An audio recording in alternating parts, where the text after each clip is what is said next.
First அடுப்பு on பண்ணி இது மாதிரி வச்சுக்கலாம், எண்ணெய் சூடு பண்ணிக்கலாம். நெக்ஸ்ட்டு தேவையான திங்ஸ் மதுரை தண்ணி சட்னி தான் செய்ய போகிறோம். தேவையான திங்ஸ் பார்க்கலாமா? தேவையான திங்ஸ் இப்போ வாங்க போடலாம்.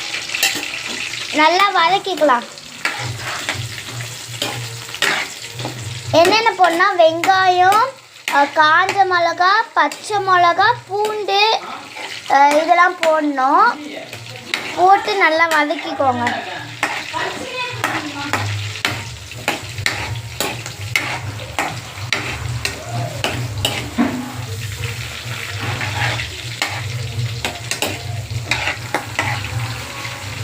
நல்லா வெந்துட்டதுக்கப்புறம் இப்போ கொஞ்சம் உடச்ச கல்ல ஆட் பண்ணிக்கணும். எடுத்து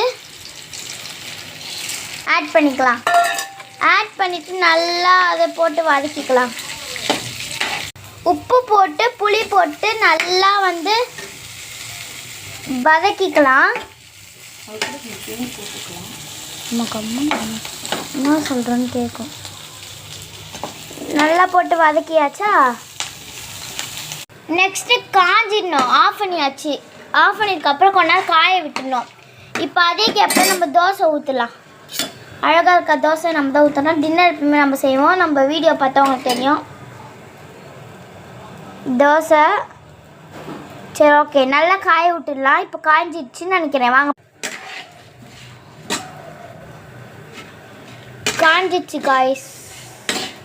இப்போ வாங்க நம்ம அரைக்கலாமா? வாங்க. சரி, அதுக்கு முன்னாடி தோசையை திருப்பிக்கலாம்.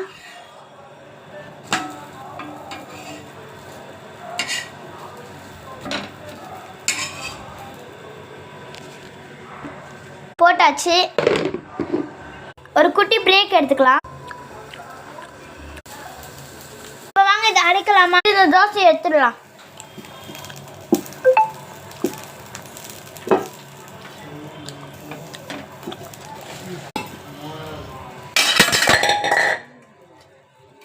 இப்போ வாங்க தோசை எடுக்கலாம்.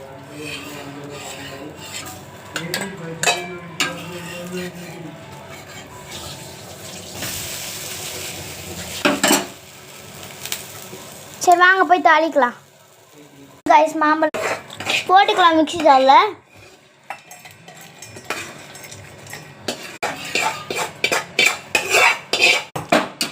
இப்போ வாங்க கைஸ் தாளிச்சு போட்டுக்கலாம். கைஸ்,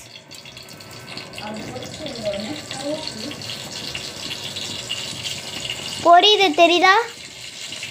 இப்போ கருவேப்பிலை போட்டுக்கலாம்.